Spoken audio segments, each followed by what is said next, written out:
Hello, everybody. Welcome back to the second stream. We're going to read some Lovecraft. It's nice to see you here. Um, the monetization is turned off.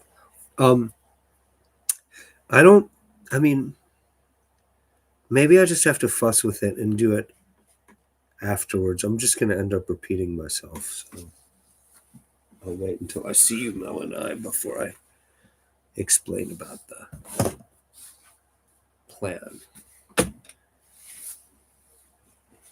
We are, of course, in the middle of the dream quest of unknown Kadath. Yeah, I've got a jagged tooth digging into my tongue. It's actually not the one. It's a different one. Part of another tooth broke off yesterday too. My teeth are just falling completely apart. So I might as well be used to it. Yeah. I was gonna say also the monetization for the lives. Like I don't think I want it interrupting live streams with ads at all. Like I just it seems just super annoying if anything is live to like I wanted to play ads later when people watch stuff later, which is with these is actually a lot of it. Like most of the audience comes in like the next day and watches these. Um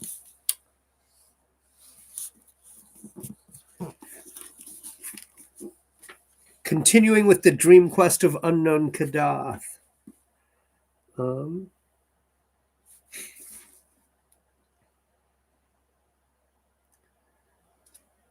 was I right here at the top?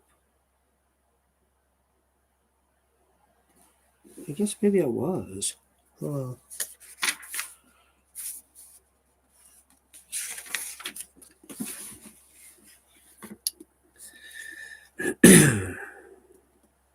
the following morning, the ship captain led Carter through the onyx streets of Inganok, dark under their twilight sky. The inlaid doors and figured house fronts, carven balconies and crystal-paned oriels, all gleamed with a somber and polished loveliness, and now and then a plaza would open out with black pillars, colonnades, and the statues of curious beings both human and fabulous. Some of the vistas down long and unbending streets, or through side alleys and over bulbous domes, spires, and arabesqued roofs, were weird and beautiful beyond words.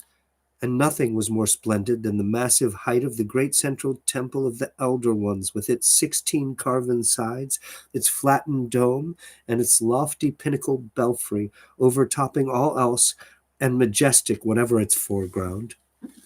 And away to the east, far beyond the city walls and the leagues of pasture land, rose the gaunt gray sides of those topless and impassable peaks across which hideous Leng was said to lie. Some dude, does Pizza Hut give me free stuffed crust every day? When I'm at work, I can eat what I want. I think I'm supposed to pay for it. I'm not sure.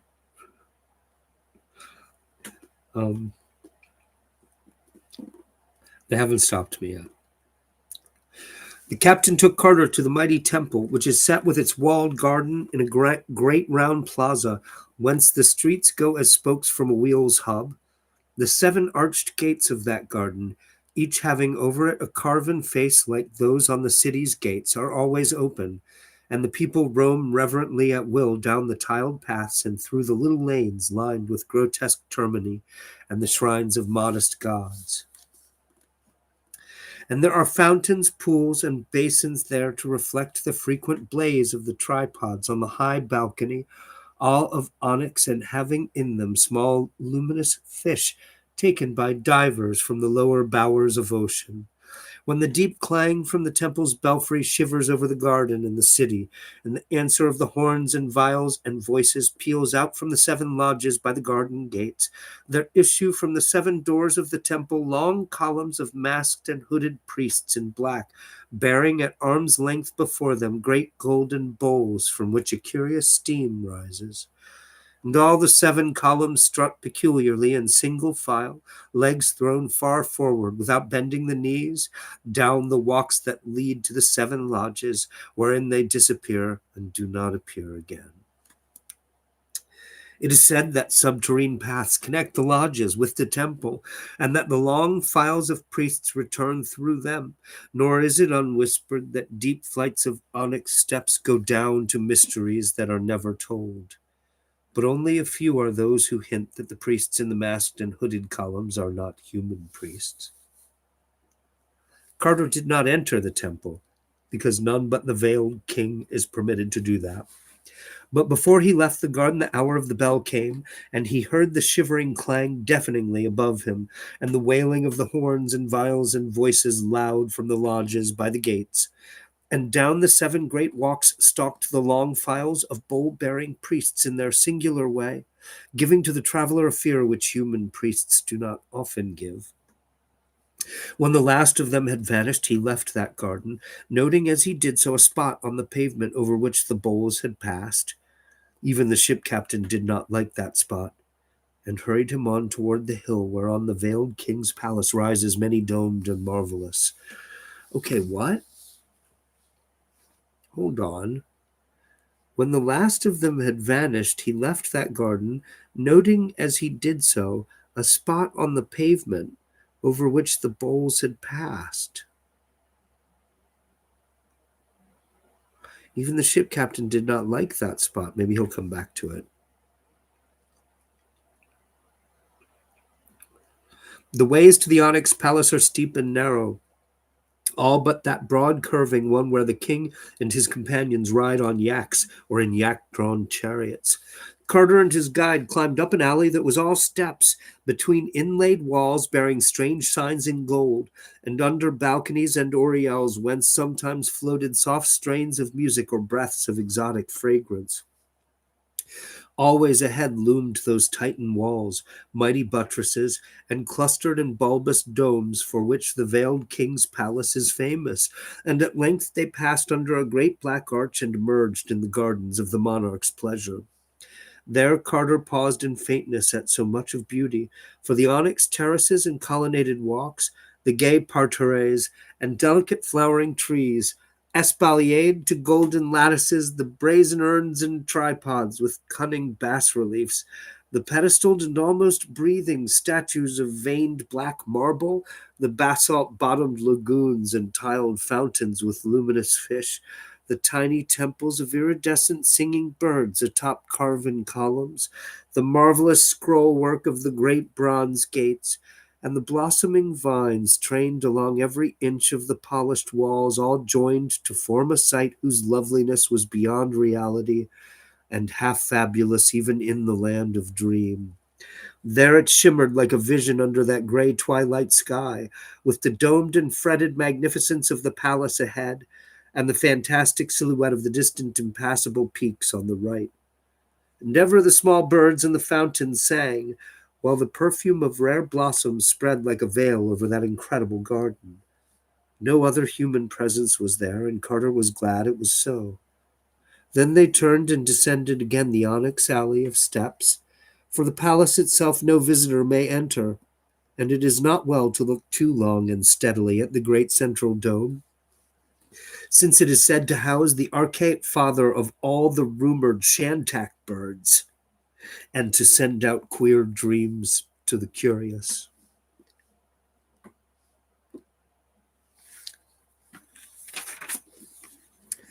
After that, the captain took Carter to the north quarter of the town, near the gate of the caravans, where are the taverns of the yak merchants and the onyx miners. And there, in a low-ceiled inn of quarrymen, they said farewell, for business called the captain, whilst Carter was eager to talk with miners about the north. There were many men in that inn, and the traveler was not long in speaking to some of them, saying that he was an old miner of onyx, and anxious to know somewhat of Inganok's quarries. But all that he learnt was not much more than he knew before, for the miners were timid and evasive about the cold desert to the north and the quarry that no man visits. They had fears of fabled emissaries from around the mountains where Leng is said to lie, and of evil presences and nameless sentinels far north among the scattered rocks. And they whispered also that the rumored shantak birds are no wholesome things. it being indeed for the best that no man has ever truly seen one, for that fabled father of Shantax in the king's dome is fed in the dark.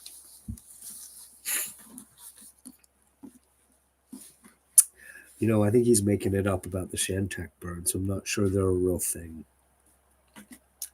I don't mean to, explode anybody's... Oh, right, the Shantak birds were in the last one. I remember now. Hold on a second. Let me blow my nose. Right, because the peddlers of Shantak bird eggs are in the town. I remember now, right. Because I was like, how can the birds be rumored if you can buy the eggs? The eggs exist, so... But now I see. What he meant is nobody's ever seen one.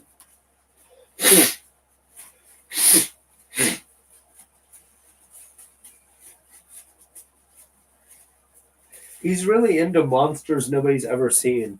He also likes passages where everything is dark. Like there was that whole part where everything was in the dark. The Shantak bird is in the dark again.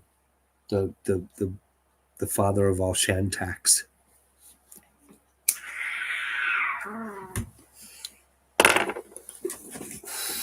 As he said.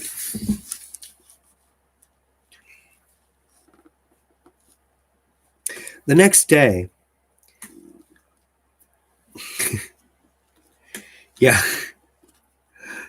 The next day, saying that he wished to look over all the various mines for himself and to visit the scattered farms and quaint onyx villages of Inganok, Carter hired a yak and stuffed great leathern saddlebags for a journey. Beyond the gate of the caravans, the road lay straight betwixt tilled fields, with many odd farmhouses crowned by low domes. At some of these houses, the seeker stopped to ask questions, once finding a host so austere and reticent, and so full of an unplaced majesty like to that in the huge features on Engranek, that he felt certain he had come at last upon one of the great ones themselves, or upon one with full 9/10 of their blood dwelling amongst men.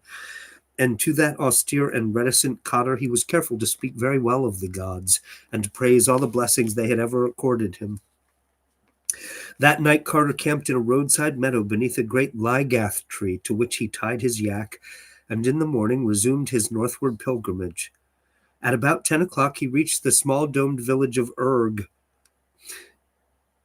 U-R-G, Urg, where traders rest and miners tell their tales, and paused in its taverns till noon. It is here that the great caravan road turns west toward Salarn, but Carter kept on north by the quarry road. All the afternoon he followed that rising road, which was somewhat narrower than the great highway, and which now led through a region with more rocks than tilled fields. And by evening the low hills on his left had risen into sizable black cliffs, so that he knew he was close to the mining country.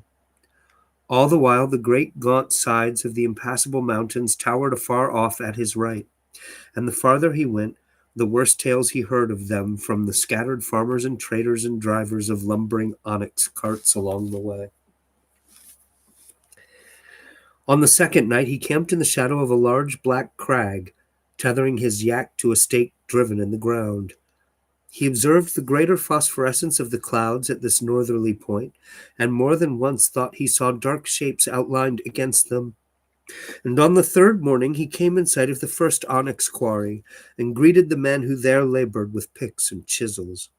Before evening he had passed 11 quarries, the land being here given over altogether to onyx cliffs and boulders, with no vegetation at all, but only great rocky fragments scattered about a floor of black earth, with the gray impassable peaks always rising gaunt and sinister on his right.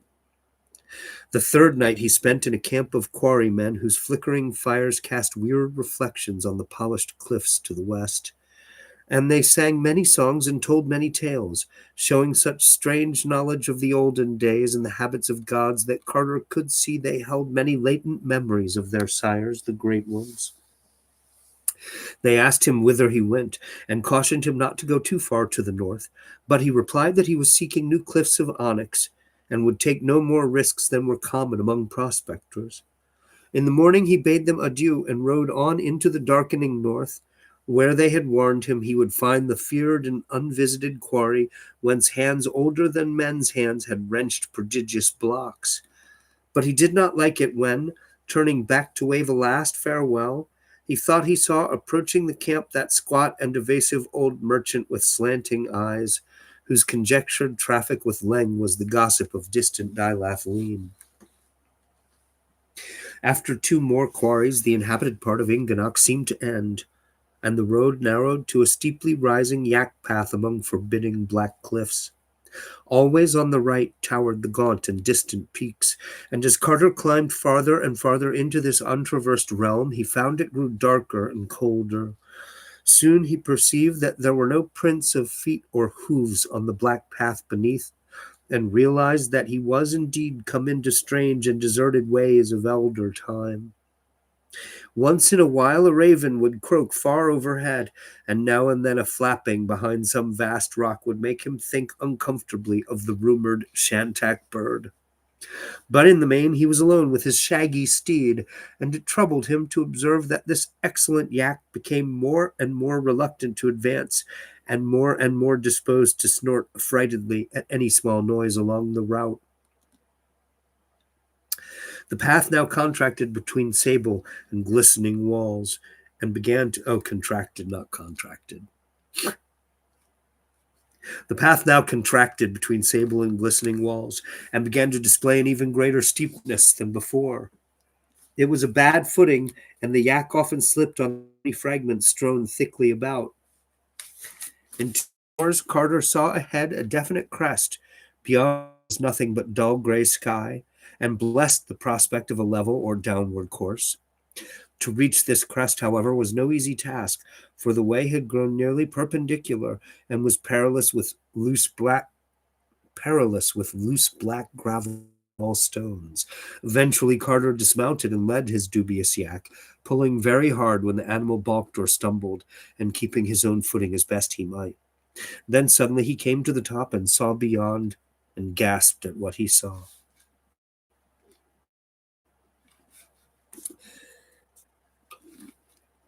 The path indeed led straight ahead and slightly down with the same lines of high natural walls as before.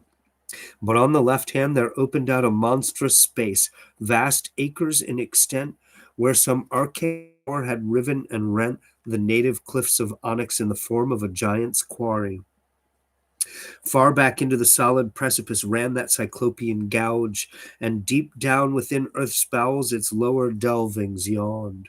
It was no quarry of man, and the concave sides were scarred with squares yards wide, which told of the size of the blocks once hewn by nameless hands and chisels.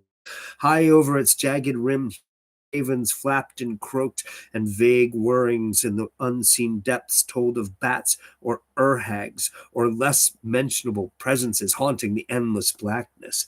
There Carter stood in the narrow way amidst the twilight, with the rocky path sloping down before him, tall onyx cliffs on his right that led on as far as he could see, and tall cliffs on the left chopped off just ahead to make that terrible and unearthly quarry. This is another one of those weird parallels with Tolkien, because there's all these weird echoes of the walk into Mordor, when Sam and Frodo walk into Mordor and have to just climb and climb and climb.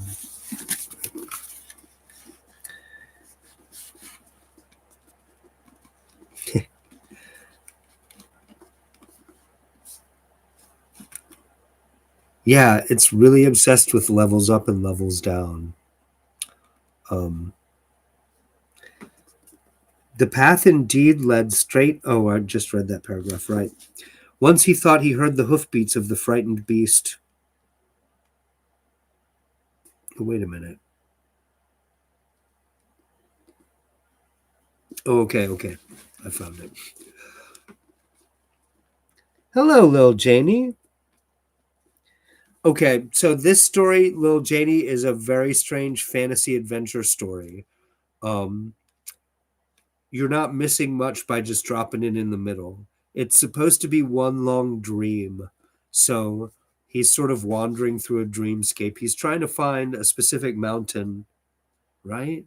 It's hard to even explain what he's up to, but he's riding a yak through the mountains. And it's in dream. This is not a real place, like even in the story. Like he's asleep and dreaming in the story. This is very this is very ASMR bedtime story kind of stuff, little Janie. Also, I wouldn't recommend you get stoned before listening to this, but because I can't do that. That would be against the rules. All at once the yak uttered a cry and burst from his control, leaping past him and darting on in a panic till it vanished down the narrow slope toward the north. Stones kicked by its flying hooves fell over the brink of the quarry and lost themselves in the dark without any sound of striking bottom. But Carter ignored the perils of that scanty path as he raced breathlessly after the flying steed. Soon the left-hand cliffs resumed their course, making the way once more a narrow lane, and still the traveler leaped on after the yak, whose great wide prints told of its desperate flight. Once he thought he heard the hoofbeats of the frightened beast and doubled his speed from this encouragement. He was covering miles, and little by little the way was broadening in front till he knew he must soon emerge on the cold and dreaded desert to the north. The gaunt gray flanks of the distant unpassable peaks were again visible above the right-hand crags, and ahead were the rocks and boulders of an open space which was clearly a foretaste of the dark and limitless plain. And once more those hoofbeats sounded in his ears, plainer than before, but this time giving terror instead of encouragement, because he realized that they were not the frightened hoofbeats of his fleeing yak. These beats were ruthless and purposeful, and they were behind him. Carter's pursuit of the yak became now a flight from an unseen thing, for though he dared not glance over his shoulder, he felt that the presence behind him could be nothing wholesome or mentionable. His yak must have heard or felt it first, and he did not like to ask himself whether it had followed him from the haunts of men or had floundered up out of that black quarry pit. Meanwhile, the cliffs had been left behind, so that the oncoming night fell over a great waste of sand and spectral rocks wherein all paths were lost. He could not see the hoofprints of his yak, but always from behind him there came that detestable clopping, mingled now and then with what he fancied were titanic flappings and whirrings. That he was losing ground seemed unhappily clear to him, and he knew he was hopelessly lost in the broken and blasted desert of meaningless rocks and untraveled sands. Only those remote and impassable peaks on the right gave him any sense of direction, and even they were less clear as the gray twilight waned and the sickly phosphorescence of the clouds took its place. Then, dim and misty in the darkling north before him, he glimpsed a terrible thing. He had thought it for some moments a range of black mountains, but now he saw it was something more. The phosphorescence of the brooding clouds showed it plainly, and even silhouetted parts of it as low vapors glowed behind. How distant it was he could not tell, but it must have been very far. It was thousands of feet high, stretching in a great concave arc from the gray impassable peaks to the unimagined westward spaces, and had once indeed been a ridge of mighty onyx hills. But now those hills were no more, for some hand greater than man's had touched them. Silent they squatted there atop the world like wolves or ghouls, crowned with clouds and mists and guarding the secrets of the north forever. All in a great half circle they squatted, those dog-like mountains carven into monstrous watching statues, and their right hands were raised in menace against mankind. It was only the flickering light of the clouds that made their metered double heads seem to move. But as Carter stumbled on, he saw arise from their shadowy laps great forms whose motions were no delusion. Winged and whirring, those forms grew larger each moment, and the traveler knew his stumbling was at an end. They were not any birds or bats known elsewhere on earth or in dreamland, for they were larger than elephants and had heads like a horse's. Carter knew that they must be the Shantak birds of ill rumor, and wondered no more what evil guardians and nameless sentinels made men avoid the boreal rock desert. He wasn't really wondering, was he? Because I knew. I'm sorry. And as he stopped in final resignation, he dared at last to look behind him, where indeed was trotting the squat, slant-eyed traitor of evil legend, grinning astride a lean yak and leading on a noxious horde of leering shantaks, to whose wings still clung the rime and neater of the nether pits. Trapped though he was by fabulous and hippocephalic winged nightmares that pressed around in great unholy circles, Randolph Carter did not lose consciousness. Lofty and horrible, those Titan gargoyles towered above him, while the slant-eyed merchant leaped down from his yak and stood grinning before the captive. Then the man motioned Carter to mount one of the repugnant shantaks, helping him as his judgment struggled with his loathing. It was hard work ascending, for the shantak bird has scales instead of feathers, and those scales are very slippery. Once he was seated, the slant-eyed man hopped up behind him, leaving the lean yak to be led away northward toward the ring of carven mountains by one of the incredible bird colossi.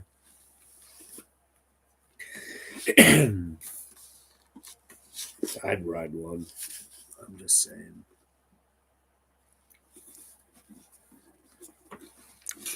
Cool, though, Janie. I'm glad you like it. There now followed a hideous whirl through frigid space, endlessly up and eastward toward the gaunt gray flanks of those impassable mountains beyond which Leng was said to lie. Far above the clouds they flew, till at last there lay beneath them those fabled summits, which the folk of Inganok have never seen, and which lie always in high vortices of gleaming mist. Carter beheld them very plainly as they passed below, and saw upon their topmost peaks strange caves which made him think of those on Engranek. But he did not question his captor about these things when he noticed that both the man and the horse-headed shantak appeared oddly fearful of them, hurrying past nervously and showing great tension until they were left far in the rear. Gug. I was just thinking of the Gugs. Because he's done the thing again where he's established that the shantak it's bigger than an elephant. It's scary as shit. They're really dangerous. And now they're scared of something else. Like, what's in the cave that's so bad the shantaks are scared? Like, I wasn't worried. You didn't have to worry me. Oh, I guess we will find out. Of course. The shantak now flew lower, revealing beneath the canopy of cloud a gray, barren plain whereon at great distances shone little feeble fires. As they descended, there appeared at... Thanks, little Janie. As they descended, there appeared at intervals lone huts of granite and bleak stone villages whose tiny windows glowed with pallid light. And there came from those huts and villages a shrill droning of pipes and a nauseous rattle of crotala, which proved at once that Inganok's people are right in their geographic rumors. For travelers have heard such sounds before, and know that they float only from the cold desert plateau which healthy folk never visit, that haunted place of evil and mystery, which is Leng. Yeah, I'm really good at reading out loud. That's why I'm doing it. It's fun too. I would be listening if I wasn't me. I actually can't listen to my own streams and fall asleep to them. And like these are totally to fall asleep to for sure. I can't do it because if I fall asleep while my own voice is going, then I jerk awake. Like I think I'm falling asleep while I'm streaming somehow. But yeah, I'm gonna be reading after midnight. I'm going to try to do readings every night from classic fantasy literature that's like sleepy time stuff. Yeah, I think this is the plan, to come in between 12:30 and 1 every night and do this. Hopefully my work schedule in Mississippi will allow me to do it. Have I read a lot before on YouTube? Some. Most of my tests for reading I took down. Several of them, actually, several of my false starts, I found it really annoying that like I was reading off the screen and you could hear my fingers clicking the keyboard.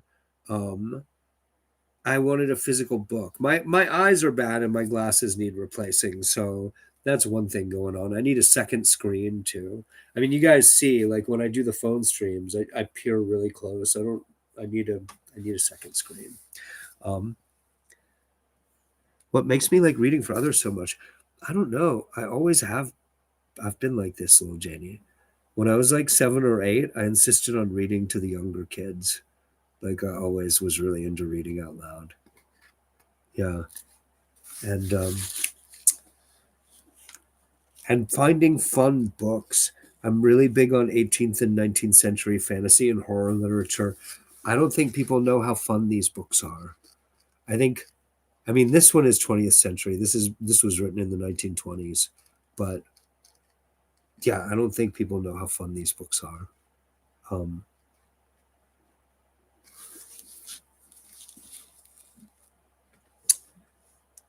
where was I? The Shantak. So yeah, the other thing is at some point I may do some more sort of formal audiobook recordings where I'm not hanging out with chat while I read, but this is more fun. Like especially if I'm going to read really strange books, it's better to discuss as I go along.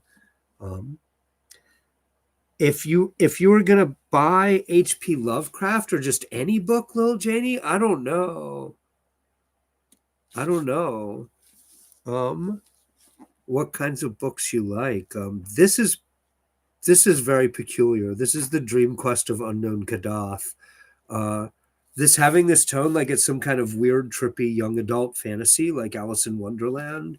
It's really unique. Like I'm not sure there's anything else quite like this. Um, there are, you can buy this book. Like this is the complete fiction of H.P. Lovecraft. The Dream Quest of Unknown Kadath is a novel that's in the middle of this book. Um, but yeah, there's at least two comic book versions of this too, and the one I read was great. There's a later one that Dark Horse published. Yeah, Lil Janie is everything he wrote in his whole life. He died young, but still he made his living writing short stories. In the 20s and 30s, he wrote. He died in his 40s though. I think he was 47 when he died. Amazon does have the H.P. Lovecraft series, and surprisingly at a great price. Well, this it's public domain, so this book was. I think I got this for $15 off of eBay. Um, there's an '80s paperback I forgot to mention the other night, Mel and I, called "The Dream Quest of Unknown Kadath," and other stories that has the weird like screaming faces art on it, and that's really good. Um, Yeah, H.P. Lovecraft is great, little Janie. Some of his stuff is more straight horror. This being bizarre fantasy is an outlier in his work. This is inspired by William Hope Hodgson and Lord Dunsany and a couple of other things. Um, he mostly wrote for the pulp magazine, so he wrote kind of straight horror stories, but he invented the idea of the Necronomicon, the cursed magic book, Cthulhu, the evil squid-headed god that's in like a bunch of movies now. Um, Yeah, he didn't get famous until after he died. He was way ahead of his time. Um, okay, I'm gonna read some more. Uh,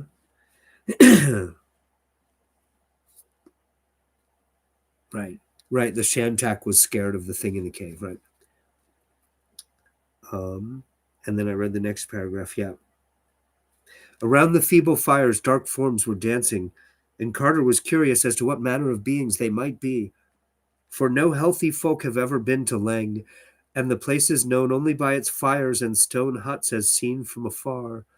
Very slowly and awkwardly did those forms leap, and with an insane twisting and bending not good to behold, so that Carter did not wonder at the monstrous evil imputed to them by vague legend, or the fear in which all dreamland holds their abhorrent frozen plateau.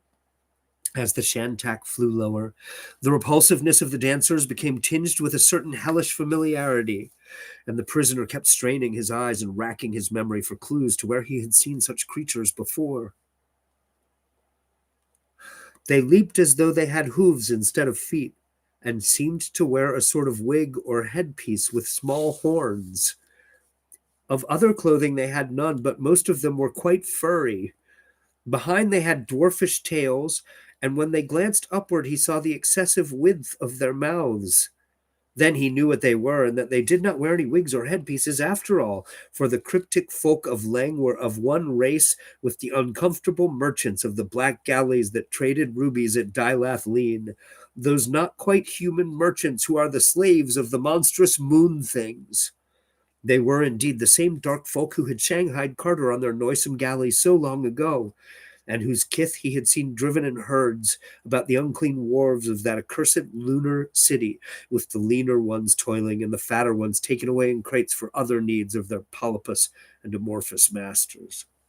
Now he saw where such ambiguous creatures came from, and shuddered at the thought that Leng must be known to these formless abominations from the moon.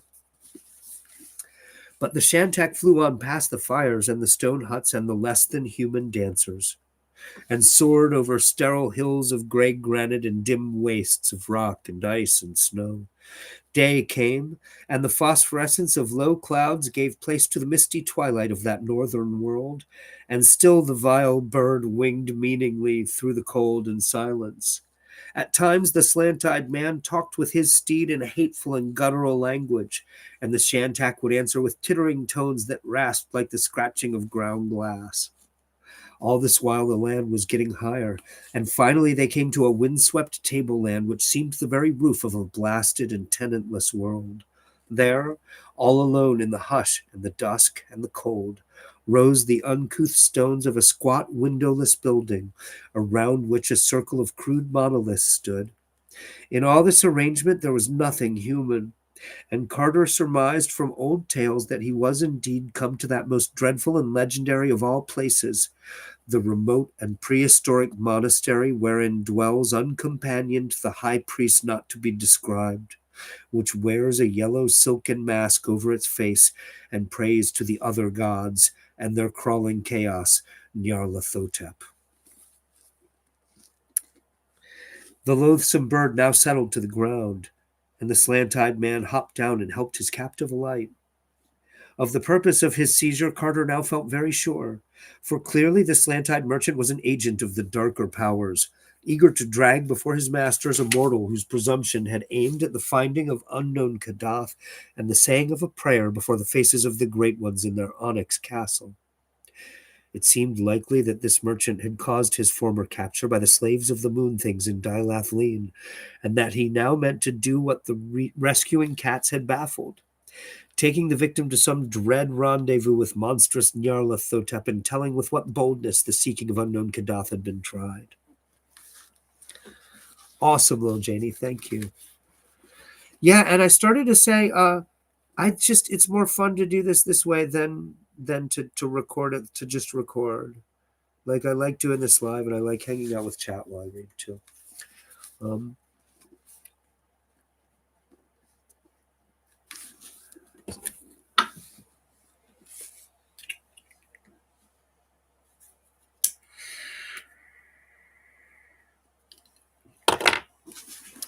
Where was I? Oh, right. Leng and the cold waste north of Inganok must be close to the other gods, and there the passes to Kadath are well guarded. Oh, also, I was going to say, little Janie, about this. It's got this weird quality where, like I said, you can just drop into the middle of this, like switching the channels on a TV. Like, you're not. I mean, I'm not sure that you're missing anything, even though you missed some. There's, I guess, 3 or 4. I said how many parts of this I've read, but you can, like, I'm reading the whole thing every night. So, hey, little stepdad. The slant-eyed man was small, but the great hippocephalic bird was there to see he was obeyed. Okay, that's the second time he's used that word, and I don't know what it means. Hippocephalic. Hippocephalic. Does that mean it has a horse's head? Because he said earlier that it had a horse's head. Does hippocephalic mean having a horse's head? What a strange word. He's proud of it. He used it twice. The slant-eyed man was small, but the great hippocephalic bird was there to see he was obeyed. So Carter followed where he led, and passed within the circle of standing rocks and into the low arched doorway of that windowless stone monastery. There were no lights inside, but the evil merchant lit a small clay lamp bearing morbid bas reliefs and prodded his prisoner on through mazes of narrow, winding corridors. On the walls of the corridors were painted frightful scenes older than history, and in a style unknown to the archaeologists of Earth. After countless eons, their pigments were brilliant still, for the cold and dryness of hideous Lang keep alive many primal things. Carter saw them fleetingly in the rays of that dim and moving lamp, and shuddered at the tale they told.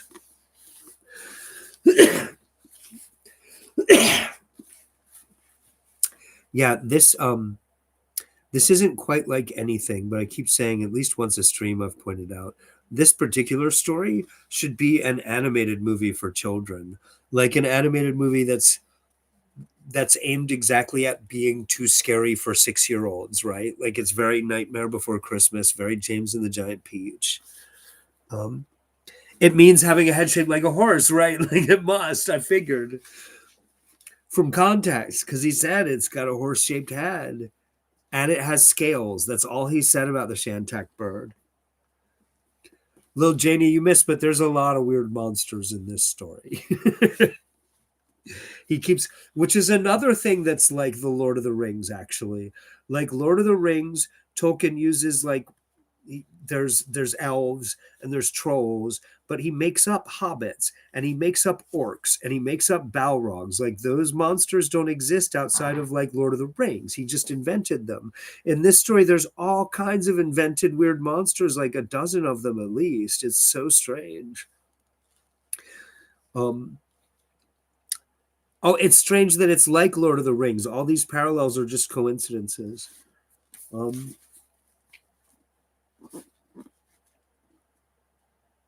through those archaic frescoes, Leng's annals stalked. Annals, Annals, as in like the history. And the horned, hooved, and wide-mouthed almost humans danced evilly amidst forgotten cities. There were scenes of old wars wherein Leng's almost humans fought with the bloated purple spiders of the neighboring vales. And there were scenes also of the coming of the black galleys from the moon, and of the submission of Leng's people to the polypus and amorphous blasphemies that hopped and floundered and wriggled out of them. Those slippery, grayish-white blasphemies they worshipped as gods, nor ever complained when scores of their best and fatted males were taken away in the black galleys. The monstrous moon beasts made their camp on a jagged isle in the sea, and Carter could tell from the frescoes that this was none other than the lone nameless rock he had seen when sailing to Inganok, that gray accursed rock which Inganok's seamen shun, and from which vile howlings reverberate all through the night.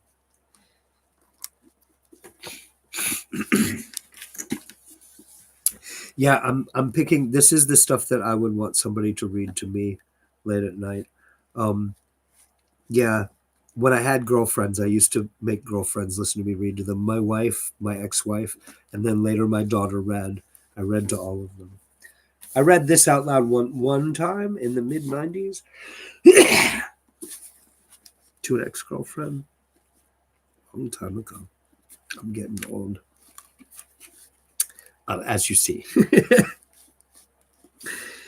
And in those frescoes was shown the great seaport and capital of the almost humans, proud and pillared betwixt the cliffs and the basalt wharves, and wondrous with high fanes and carven places.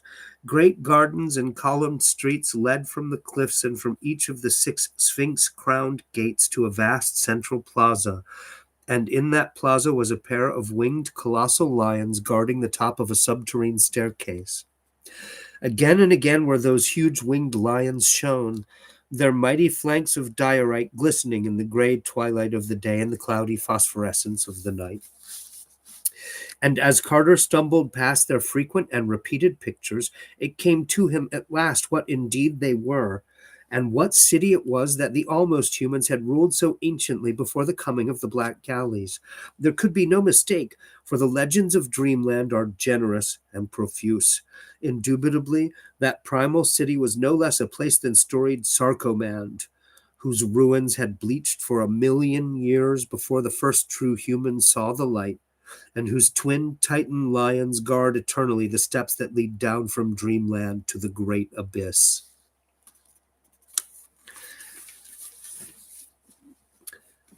I think so too, little Janie. Nice and soothing, yes.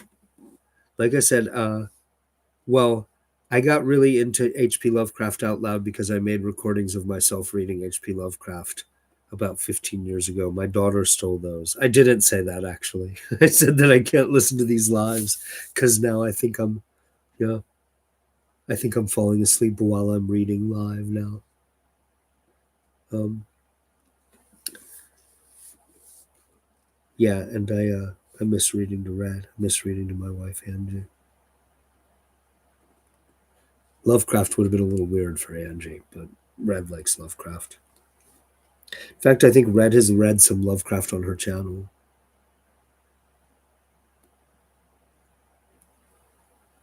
Other views showed the gaunt gray peaks dividing Leng from Inganok. Yes, exactly. Yeah, it's awesome. I had quit reading for fun, and now I'm reading to you guys every night. It's awesome.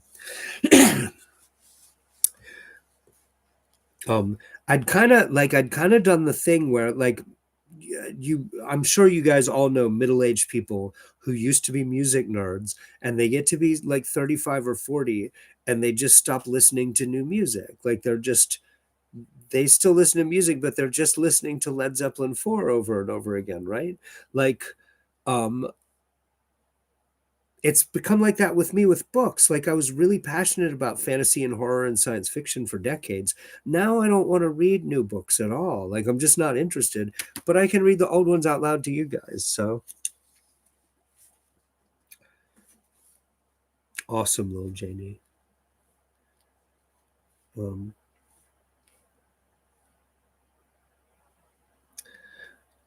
Other views showed the gaunt gray peaks dividing Leng from Inganok, and the monstrous Shantak birds that build nests on the ledges halfway up.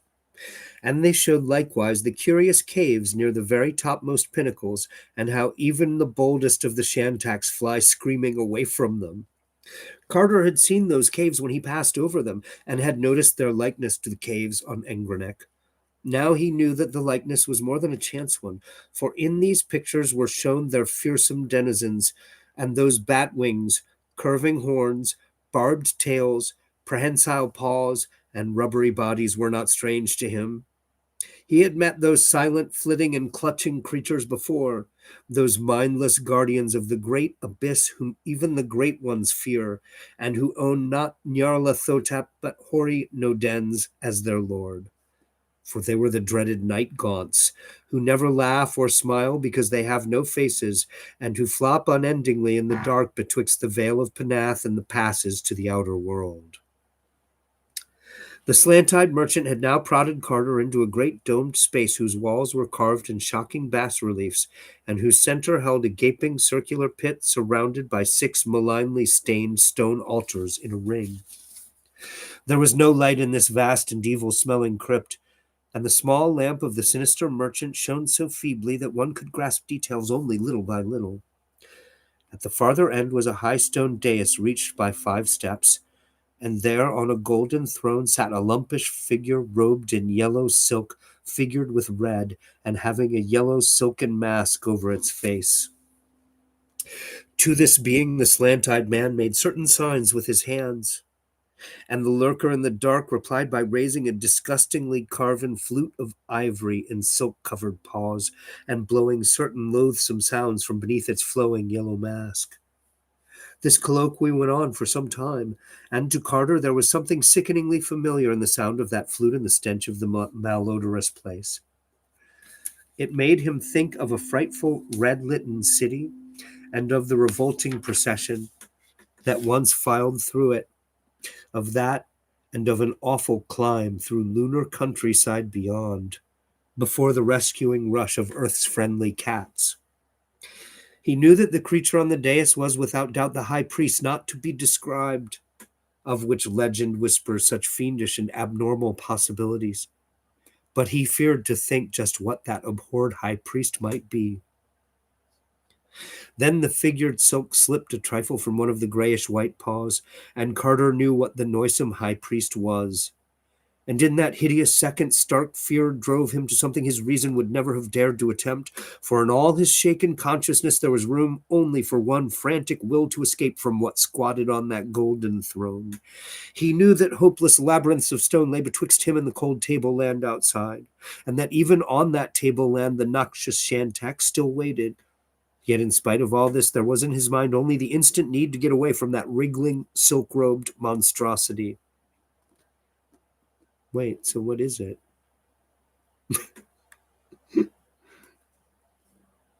It's wriggling. The slant-eyed man had set his curious lamp upon one of the high and wickedly stained altar stones by the pit, and had moved forward somewhat to talk to the high priest with his hands. Carter, hitherto wholly passive, now gave that man a terrific push with all the wild strength of fear, so that the victim toppled at once into that gaping well which rumor holds to reach down to the hellish vaults of Zin, where Gugs hunt ghasts in the dark. In almost the same second, he seized the lamp from the altar and darted out into the frescoed labyrinths, racing this way and that as chance determined, and trying not to think of the stealthy padding of shapeless paws on the stones behind him, or of the silent wrigglings and crawlings which must be going on back there in lightless corridors. But what are they supposed to be? I know I'm the expert here. I should know, but after a few moments he regretted his thoughtless haste, and wished he had tried to follow backward the frescoes he had passed on the way in. True, they were so confused and duplicated that they could not have done him much good, but he wished none the less he had made the attempt. Those he now saw were even more horrible than those he had seen then, and he knew he was not in the corridors leading outside. In time he became quite sure he was not followed, and slackened his pace somewhat. But scarce had he breathed in half relief when a new peril beset him. His lamp was waning, and he would soon be in pitch blackness with no means of sight or guidance. I'm going to read one more page. When the light was all gone, he groped slowly in the dark and prayed to the great ones for such help as they might afford. At times he felt the stone floor sloping up or down, and once he stumbled over a step which for no reason seemed to exist. The farther he went, the damper it seemed to be, and when he was able to feel a junction or the mouth of a side passage, he always chose the way which sloped downward the least. He believed, though, that his general course was down, and the vault-like smell and incrustations on the greasy walls and floor alike warned him he was burrowing deep in Lang's unwholesome tableland. But there was not any warning of the thing which came at last, only the thing itself with its terror and shock and breathtaking chaos. One moment he was groping slowly over the slippery floor of an almost level place, and the next he was shooting dizzily downward in the dark through a burrow which must have been well nigh vertical.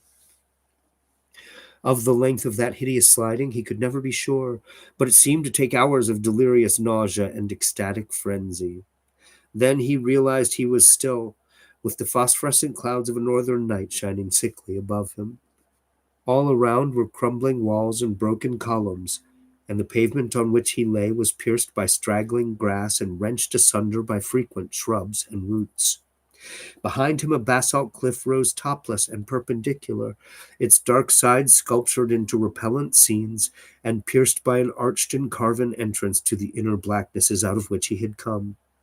Ahead stretched double rows of pillars, and the fragments and pedestals of pillars, that spoke of a broad and bygone street, and from the urns and basins along the way he knew it had been a great street of gardens. Far off at its end the pillars spread to mark a vast round plaza, and in that open circle there loomed gigantic under the lurid night clouds a pair of monstrous things. Huge winged lions of diorite they were, with blackness and shadow between them. Full 20 feet they reared their grotesque and unbroken heads, and snarled derisive on the ruins around them. And Carter knew right well what they must be, for legend tells of only one such twain. They were the changeless guardians of the great abyss. and these dark ruins were in truth primordial Sarcomand.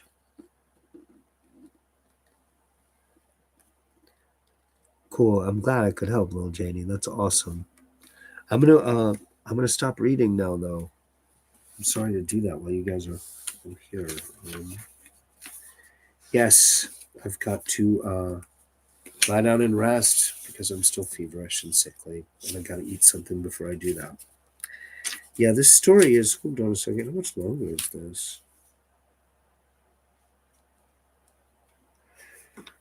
this? It's definitely 3 more readings, maybe 2 if I read as long as I did tonight. Like it's going to be another hour and a half of reading. Hey, Melanie. Yeah, I should feel better tomorrow. I'm on antibiotics. And the thing that was actually bothering me was the fucked up tooth has a jagged edge that was digging into my tongue. But reading actually, like it's already like whatever it is calloused. I don't know. The edge of my tongue is not trying to get cut there anymore anyway. But yeah. Oh, I took a bunch of aspirin before I went live on this one. That probably helped too. Anyway, yeah, I'll feel better tomorrow. Thanks for being here, guys. Yeah, I'm gonna be in here reading Lovecraft every night after the other live stream. Uh, yeah, like I said, coming out. I'm aiming for 12:30, but I've been coming in a little bit late. And I am saving all these. Oh, little Janie, I broke a tooth off. Like most of a tooth just broke off. I'm gonna have to get like some real dental, the molar in front, the pointed one. Just like, yeah. So it actually like it was a real mess. It was a bloody mess, and I'm on antibiotics. And there's another tooth that's chipped.